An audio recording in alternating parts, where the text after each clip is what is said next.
Bonjour et bienvenue encore une fois à ce message en ligne de l'Église Somerville Baptist Church. Pasteur Michel à votre service, au service de notre Seigneur Jésus, dans sa précieuse parole. Béni de le faire, heureux de le partager. Je souhaite la bienvenue à tous ceux qui sont à l'écoute et merci de votre fidélité.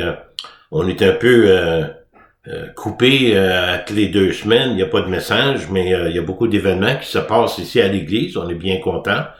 Donc, j'aimerais vous dire que en fin de semaine, c'est un culte ordinaire à 9 heures en français et 11 heures en anglais. Par contre, le 26 octobre, nous aurons Paul Mackey, un homme qui chante très très bien, qui prêche bien, qui sera ici parmi nous. 9 heures en français, je vais le traduire, et 11 heures en anglais. Fait que la semaine prochaine, il n'y aura pas de message YouTube. Ça va aller l'autre semaine par la suite. Aussi, j'aimerais juste vous dire, vous demandez de la prière. J'ai un mariage à faire le 25 octobre, une jeune couple de l'église ici, Alex et Lily, pour ceux qui les connaissent. Priez que tout se déroule pour glorifier le Seigneur et unir ce beau couple dans le lien sacré du mariage. Une petite citation, il ne suffit pas de lire la Bible. Nous devons nous soumettre à ce que disent les Écritures, surtout. La Bible, la parole de Dieu, est vraie. Elle a fait ses preuves, puis elle continue à faire ses preuves. Et surtout avec le message du Nouveau Testament, l'Évangile de Jésus-Christ. Il n'y a pas plus vrai que ça. Prions. Merci Seigneur pour chaque personne qui est à l'écoute. Merci pour ta parole. Que la parole soit au centre de tout ce que nous allons faire, dire et penser aujourd'hui, avec ton nom au-dessus de toute chose, Jésus-Christ notre Sauveur. Seigneur, je prie que tu puisses nous aider, nous guider par la puissance de ton Saint-Esprit qui est en nous, et nous démontrer, Seigneur, comment on peut vivre pour mieux te glorifier en tant que ton Église, ici en 2025. Bénis chacun, Seigneur, merci pour le temps que nous allons passer ensemble, au nom précieux de Jésus, ton Fils. Amen. On va continuer dans Éphésiens 2, aller jusqu'au chapitre 3, verset 13, le mystère de l'Église de Christ. Il y a 2 semaines, lorsque nous avons fait le livre d'Éphésiens, nous avons vu Paul qui explique l'œuvre du salut d'abord de Dieu, l'œuvre que Dieu fait dans chaque individu, et comment qu'il travaille aussi dans son Église, le rassemblement de tous les croyants, et comment qu'on représente son corps, son épouse, mais surtout son Église. Les vérités fondamentales trouvées ici doivent être le fondement sur lequel nous bâtissons notre foi, conforme avec la parole de Dieu qui nous a été donnée. D'abord, dans Éphésiens 2, 1 à 7, on a vu de la réconciliation avec Dieu, où nous sommes passés de la mort spirituelle à la vie spirituelle. Éphésiens 2, 8 à 10, la réconciliation, on voit la provision de Dieu, c'est par sa grâce, il nous accorde la foi et nous a préparé des bonnes œuvres pour que nous les pratiquions. Ensuite, la réconciliation manifestée avec l'unité entre croyants. C'est avec ça qu'on va continuer ce matin, c'est l'unité dans l'Église de Christ. Les versets que nous allons voir pour commencer, 19 à 22, Éphésiens 2, Christ, la pierre angulaire, et comment l'Église de Christ est un temple spirituel. Nous avons vu ces versets il y a 2 semaines. Mais l'importance de ce que Paul nous enseigne ici ne sera jamais suffisamment soulignée. Le plan de Dieu pour son Église doit être clair, compris et appliqué tel qu'il nous le demande. L'œuvre de réconciliation de Dieu dépasse même notre imagination en tant qu'homme, en tant que femme. Nous sommes limités dans ce que nous pouvons vraiment concevoir. Éphésiens 2, 19. Ainsi donc, dit Paul, vous n'êtes plus les étrangers, ni des gens du dehors, mais vous êtes concitoyens des saints, gens de la maison de Dieu. N'oubliez pas que la majorité des croyants à Éphèse, c'était des gentils, avec quelques juifs. Donc, il s'adresse plutôt aux gentils ici, parce qu'il y a un mystère qui va être dévoilé pour eux. D'abord, vous n'êtes plus des étrangers, mais des concitoyens des saints. Les saints, c'est tous les croyants en Christ qui sont devenus membres à part entière de la famille de Dieu. Et non des croyants, il n'y a pas de croyants seconde classe en Jésus. Ils sont tous rendus complets et entiers, qualifiés par Christ lui-même. Le salut est présenté comme accessible à tous ceux qui croient en Christ par la foi, quelle que soit leur culture, leur origine ethnique, quel que soit leur état spirituel intérieur, toutes choses deviennent nouvelles en lui.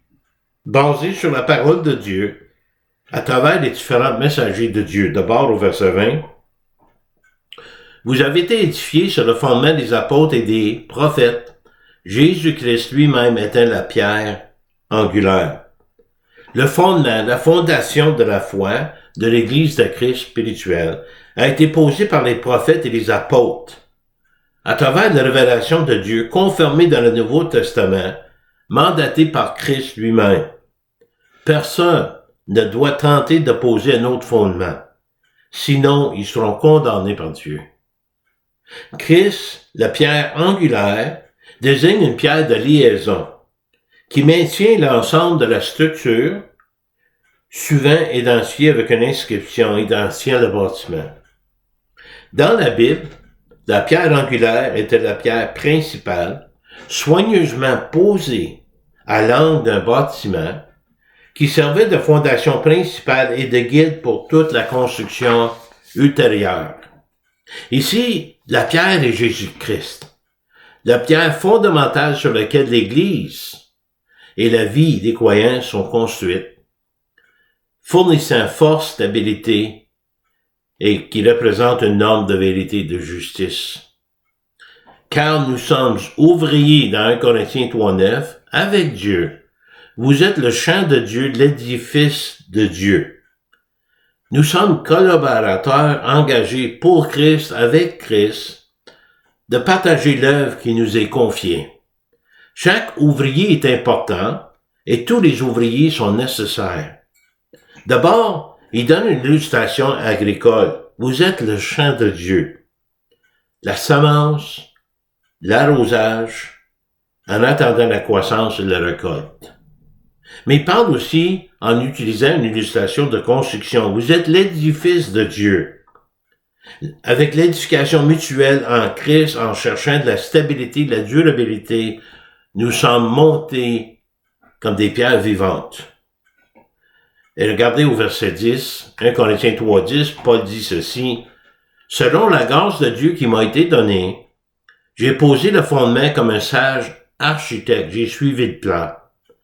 Et un autre va bâtir dessus, mais que chacun prenne garde à la manière dont il bâtit dessus. » Paul, ainsi que les apôtres et les prophètes, en tant qu'un sage architecte, a été appelé par Christ à poser des fondements, suivant fidèlement le plan de Dieu, en suivant à la lettre les instructions qu'il a reçues.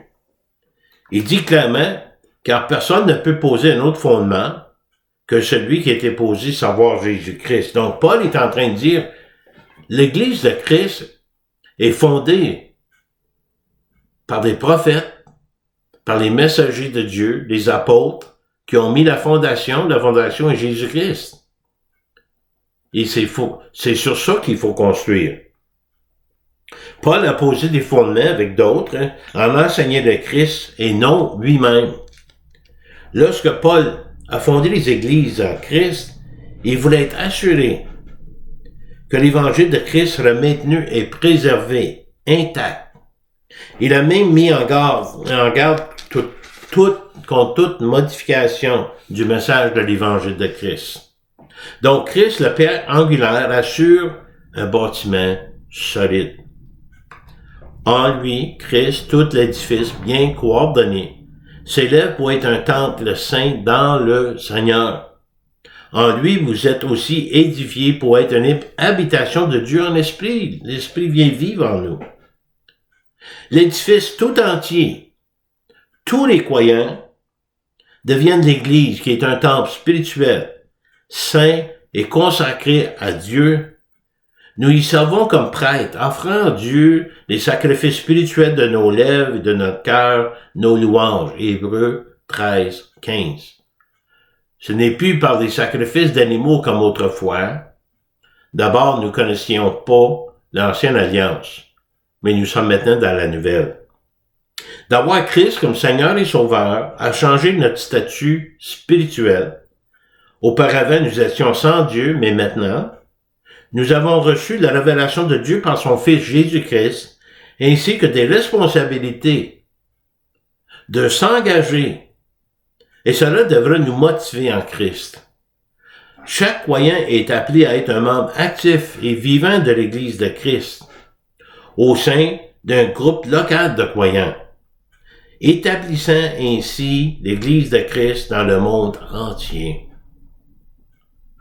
Une Église locale est un rassemblement physique destiné à créer des liens spirituels entre croyants, dans le but de rendre le corps de Christ visible au monde. Paul en parle dans Philippiens 3, on va juste aller là, mais notre cité à nous est dans les cieux, d'où nous attendons aussi comme sauveur le Seigneur Jésus-Christ. Et il y aura d'autres changements à venir.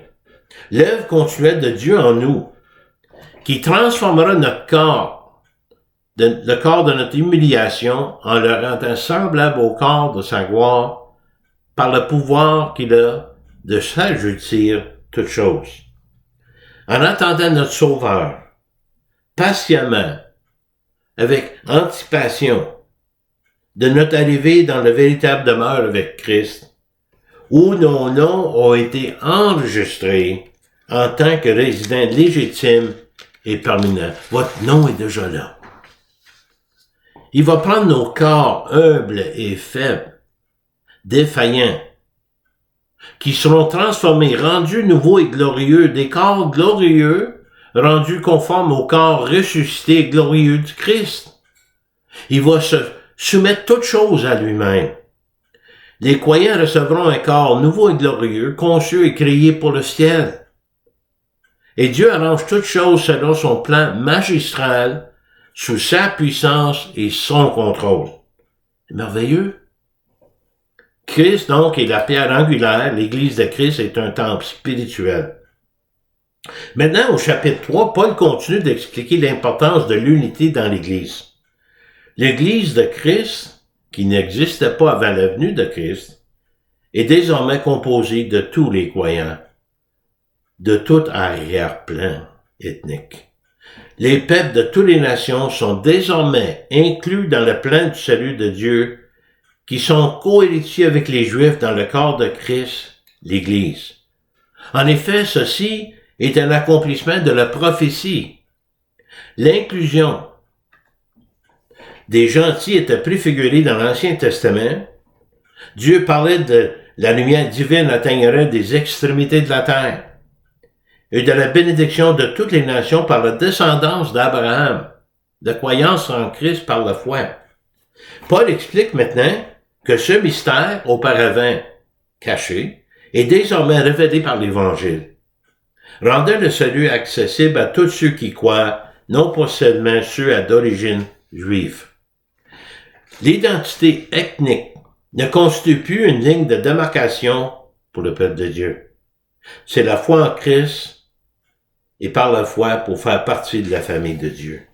Donc, Éphésiens 3, 1 à 7, Paul va confirmer ça. Son ministère, c'était de révéler ce mystère.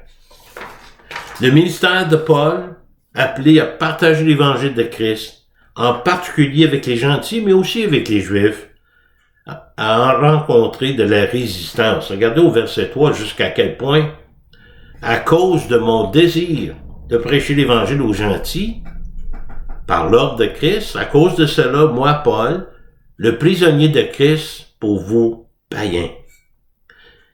Paul était prisonnier pour cette raison. En prêchant le salut aux païens, Paul fut persécuté par ses compatriotes des Juifs, qui croyaient qu'eux seuls étaient le peuple de Dieu, qu'eux seuls pouvaient être sauvés, mais eux autres, ils pensaient qu'ils pouvaient être sauvés en gardant la loi parfaitement, par leur propre droiture. Puis la majorité ont rejeté Christ comme Messie. Donc, il veut instaurer des sacrifices, encore une fois, sacrifices d'animaux, sous l'ancienne alliance. Mais Christ nous amène à une nouvelle alliance.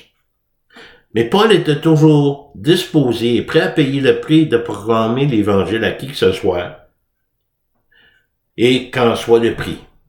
Même en devenant prisonnier, parce que d'abord il était prisonnier et serviteur de Christ. Le message du salut de Paul lui a été donné par la grâce de Dieu, par un appel personnel de Christ lui-même sur la vie de Paul. Éphésiens 3:2. Si du moins vous avez appris quelle est la dispensation de la grâce de Dieu qui m'a été donnée pour vous. C'est par révélation que j'ai une connaissance du mystère sur lequel je viens d'écrire en peu de mots. En les lisant, vous pouvez vous représenter l'intelligence que j'ai du mystère de Christ. La dispensation de la grâce de Dieu démontre clairement que Dieu a équipé Paul pour répondre à cet appel. Il a donné l'ordre d'aller vers les païens. Il a donné la capacité, les opportunités d'accomplir cette mission. Puis Paul il dit à ceux qui lisent la lettre, en lisant la lettre aux Éphésiens, vous allez reconnaître l'autorité que Dieu a donnée à Paul. Et en attendant d'entendre le message de Paul et de voir son exemple que Dieu lui avait donné cela, c'est le plan gracieux et divin qui avait été formé pour la conversion des gentils. Et Paul, il continue à dire, autrefois, c'est un mystère, l'unité de tous les croyants en Christ. Qu'importe votre arrière-plan ethnique. Il n'a pas été manifesté au Fils de l'homme dans les autres générations, comme il était révélé maintenant par l'Esprit aux saints apôtres et prophètes de Christ. Ce mystère, c'est que les païens sont cohéritiers, ils forment un seul corps et participent à la même promesse que Jésus-Christ par l'Évangile. Dans l'Ancien Testament, le salut des gentils ou des païens par le Messie était prophétisé, mais l'unité des Juifs et des gentils ou païens dans l'Église n'est jamais venue de façon naturelle. Ceci décrit le mystère lui-même. Les Juifs, les gentils et païens, croyants, sont maintenant réunis en Christ dans un seul corps pour former une seule Église, et ils ne sont plus censés d'être séparés devant Dieu en tant que tels. Israël et l'Église de Christ, autrefois considérées comme deux entités, deviennent une en Christ, le salut par le Christ, le Messie, Sauveur. Et Paul, ayant reçu cette révélation, proclame maintenant la vérité de ce mystère. C'est ça qui a été confié comme mission. Donc, j'ai été fait ministre selon le don de la grâce de Dieu qui m'a été accordé par l'efficacité de sa puissance. Paul est en train de dire, s'il a réussi d'atteindre des païens, il attribue entièrement à la puissance efficace de Dieu et l'efficacité de la parole de Dieu. Et Paul parle avec humilité et honnêteté ici. L'ancien mode de vie de Paul, qui est un juif zélé dans les œuvres de la loi, pharisien fervent, méprisant les gentils, a changé. Galates 1. Vous avez su en effet quelle était autrefois ma conduite dans le judaïsme, la religion des Juifs. Comment je persécutais à outrance et ravageais l'Église de Dieu. Et comment j'étais plus avancé dans le judaïsme que beaucoup de ceux de mon âge et de ma nation étaient animés d'un zèle excessif pour les traditions de mon père. Paul y était zélé. Il pensait de servir Dieu, il pensait d'être en bonne condition devant Dieu en faisant ces choses par sa droiture. Mais Dieu avait un plan pour Paul. Il s'est retrouvé à prêcher la voie en Christ qu'il persécutait autrefois ouvertement, alors qu'il était sans Christ. Autrefois confiant dans la chair, Paul il va s'appuyer désormais sur le Saint-Esprit. Il accrédite cela à la puissance de Dieu. Les croyants entendaient parler du changement dans la vie de Paul. Une fois de plus, la puissance transformatrice de l'Évangile de Christ dans la vie de Paul est un témoignage puissant pour tous les croyants. Galates 1, 23-24. Seulement, elles avaient entendu dire, celui qui autrefois nous persécutait annonce maintenant la foi qu'il s'efforçait alors de détruire. Et à glorifier Dieu à mon sujet. Chacun de nous, en tant que membre de l'Église de Christ, est appelé à être un témoin vivant de la puissance de l'Évangile. L'Église prêche l'Évangile. L'Église est censée de démontrer l'Évangile à l'œuvre dans la vie des gens ordinaires qui ne le méritent pas. Et l'Église locale devient un corps de Christ qui est visible. Donc, Éphésiens 3, 1 à 7, le ministère de Paul, de révéler le mystère. Maintenant, au verset 8 à 13, l'encouragement de Paul. C'est quoi le but de ce mystère qui a été révélé en Christ? Paul, autrefois contre Christ, maintenant pour Christ. Autrefois, un enfant du diable, maintenant rendu un enfant de Dieu. Autrefois, pharisien, aujourd'hui ministre de Dieu. Jésus-Christ, quel sauveur! L'Évangile, quel message! Éphésiens 3, 8. À moi qui suis le moindre de tous les saints. Cette grâce a été accordée d'annoncer aux païens les richesses incompréhensibles de Christ. Paul fait preuve ici d'une fausse, pas d'une fausse humilité. Il est simplement franc et honnête avec lui-même et avec les autres. N'ayant jamais mérité ce qu'il a reçu en Christ, c'est une confirmation de ce qui est la grâce de Dieu, même sur la vie de Paul. Il prêche les richesses incompréhensibles de Dieu, le simple fait que les païens seraient désormais inclus dans le ministère de l'Évangile. Nous ne connaîtrons ni maintenant et nous comprendrons jamais toutes les promesses de Dieu dans cette vie. Ce mystère est devenu une grande richesse pour les païens et pour nous. On peut maintenant se présenter devant Dieu dans une position qu'on ne pouvait que rêver auparavant. Et comme chacun de nous, je crois que nous passerons l'éternité à mieux comprendre et toujours apprendre sur Dieu, sur sa faveur indigne pour nous, ça que nous méritions pas en tant qu'humanité. Et Paul continue de mettre en lumière quelle est la dispensation du mystère caché de tout temps en Dieu qui a créé toutes choses. La communion de ce mystère est une relation entre le vrai Dieu et son peuple. Combien de fois nous lisons dans la parole, et je cite Dieu, je serai leur Dieu et ils sont mon peuple. Autrefois un mystère de tout temps avant l'arrivée de Christ. Un mystère précisément parce qu'il était inconnu et inconnaissable jusqu'à Dieu, autant que Dieu le révèle maintenant, c'est au tour de Paul de le révéler. Ce mystère est dévoilé, devenu réalité, ayant maintenant été révélé par le Christ, ramenant toutes choses à lui. Le mystère révélé après l'œuvre achevée de Christ sur la croix, sa résurrection, non seulement des faits à connaître, mais aussi une vie à vivre, unie entre Jésus avec les autres croyants. Ici, nous voyons la raison et le moment de la révélation de ce mystère. La raison afin que les dominations, les autorités dans les lieux célestes connaissent aujourd'hui par l'Église la sagesse infiniment variée de Dieu. Nous savons que Dieu possède une sagesse et une gloire infinie. Il désire que ses créatures connaissent cette sagesse, qu'on reflète la sagesse de Dieu. C'est un des objectifs de son grand plan pour les siècles de révéler cette sagesse. L'Église est une démonstration de la sagesse de Dieu, de sa puissance et sa grâce.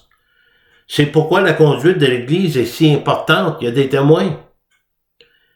Même des êtres angéliques et même démoniaques l'observent. Et l'intention de Dieu, c'est de les enseigner à travers de nous, son Église. Et c'est toute une tâche. Selon le dessein éternel qu'il a mis à exécution par Jésus-Christ notre Seigneur. Le dessein éternel de Dieu en Jésus, décrit précédemment dans Éphésiens 1:10, selon lequel dans la plénitude du temps, Dieu ressemblerait essentiellement, Ça veut dire, pour résumer ou de résoudre tout ça, toute chose en Jésus-Christ. En qui nous avons, par la foi en lui, en Christ, la liberté de nous approcher de Dieu avec confiance. Hey, c'est tout une bénédiction, tout un privilège. Tous les croyants peuvent se présenter devant le trône de la grâce de Dieu, acceptés, rachetés par Christ. Nous avons la liberté de nous exprimer devant Dieu sans crainte ni honte, quand même avec révérence, pleinement assurés par notre foi en Christ que nous avons placé en Jésus-Christ, le Fils de Dieu, notre foi. Et Paul continue pour assurer les Éphésiens que ces souffrances font partie de ce plan de Dieu parce qu'il révèle aux païens ce mystère. Il est persécuté par ses compatriotes. Aussi, je vous demande de ne pas perdre courage à cause de mes tribulations pour vous. Elles sont pour votre gloire. Paul ne voulait pas que les croyants soient découragés à cause de ses souffrances, les faits qu'il était en prison, parce que même en prison, il était encore dans le plan de Dieu. Et en étant en prison, il pouvait même écrire aux églises. Donc, la lettre d'Éphésiens a été écrite lorsqu'il était en prison. Paul était utilisé de Dieu de manière plus grande qu'il n'aurait jamais imaginé. Mais aussi, chacun de nous a une place au service du plan éternel de Dieu. Concentrons-nous sur le Christ. Le message de l'Évangile en était un membre actif dans l'Église de Christ. Donc, l'encouragement de Paul, le but du mystère. Dans 2 semaines, la requête de Paul, l'appréciation du mystère. Le vrai grâce travaille dans le cœur pour l'amener à haïr le péché, mais d'avoir de l'amour pour la vérité de la parole de Dieu. On va terminer avec 1 Pierre 1, qui nous résume un peu ce que nous avons vu. Les prophètes qui ont prophétisé touchant la grâce qui vous était réservée ont fait de ce salut l'objet de leurs recherches et leurs investigations. Les prophètes ont parlé d'un avenir où un Rédempteur viendrait accorder la grâce à son peuple. Et eux autres, ils ne comprenaient pas. Mais ils savaient que c'était pas pour eux, c'était pas pour leur temps à eux, mais pour nous. En voulant sonder l'époque et les circonstances marquées par l'Esprit de Christ, quand est-ce qu'il va venir ce Rédempteur, qui était en eux. Donc, il y avait une connaissance d'un Rédempteur, en partie de Christ, qui les avait inspirés à écrire, parce que l'Esprit était en eux. Et il attestait même d'avance les souffrances de Christ et la gloire, donc elles seraient suivies. Isaïe 53, c'est un bel exemple, où ce qu'on a écrit concernant les souffrances d'un Rédempteur, du futur Sauveur, Jésus-Christ. Il leur fut révélé que ce n'était pas pour eux-mêmes, mais pour vous, ceux qui sont arrivés après l'œuvre de Christ, ici sur terre, qu'ils étaient des dispensateurs de ces choses. Le message leur a été donné pour qu'ils propagent le message dans l'avenir à nous, sans tout comprendre. Ils l'ont fait. Et nous l'avons dans la parole de Dieu. Mais regardez la deuxième partie du verset 12, les apôtres qui vous ont annoncé maintenant ceux qui vous ont prêché l'Évangile par le Saint-Esprit envoyé du ciel et dans lesquels les anges désirent plonger les regards. Nous sommes témoins devant les anges. Qu'est-ce que le salut en Christ peut faire dans la vie d'un être humain? Nous sommes l'Église de Christ. Prions. Merci Seigneur pour cette révélation. Merci pour le message de l'Évangile. Seigneur, on peut que te louer pour cela. Merci pour Paul, merci pour les prophètes, merci pour les messagers qui continuent à prêcher l'Évangile fidèlement au Dieu. Seigneur, je prie pour quelqu'un peut-être qui entend ce message puis ne te connaît pas personnellement comme Seigneur et Sauveur de leur vie. Nous savons, Seigneur, que par la puissance du Saint-Esprit, tu peux amener une conviction dans le cœur de leurs plus grands besoins. Merci, Seigneur, pour ceux qui sont à l'écoute, puisses-tu les bénir, les garder, Seigneur. Merci pour le privilège de partager ta parole et de pouvoir vivre ta parole, de connaître ta parole, Seigneur, d'y faire entière confiance. et aussi la foi que nous pouvons placer dans la parole faite chair, ton Fils, Jésus-Christ.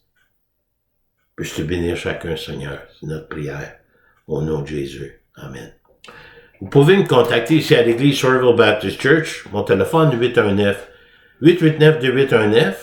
J'ai un répondeur. Si je suis pas là au moment que vous allez appeler, je vais m'occuper de vous appeler aussitôt que je vais arriver au bureau.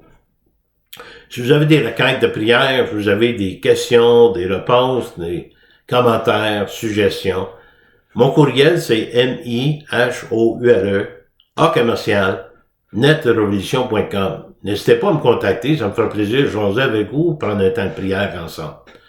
En attendant, on a notre prochain message de YouTube dans 2 semaines. Nous avons Paul Baquet comme invité spécial à l'église, dimanche qui vient, donc le 19, en anglais à 11h, en français à 9h.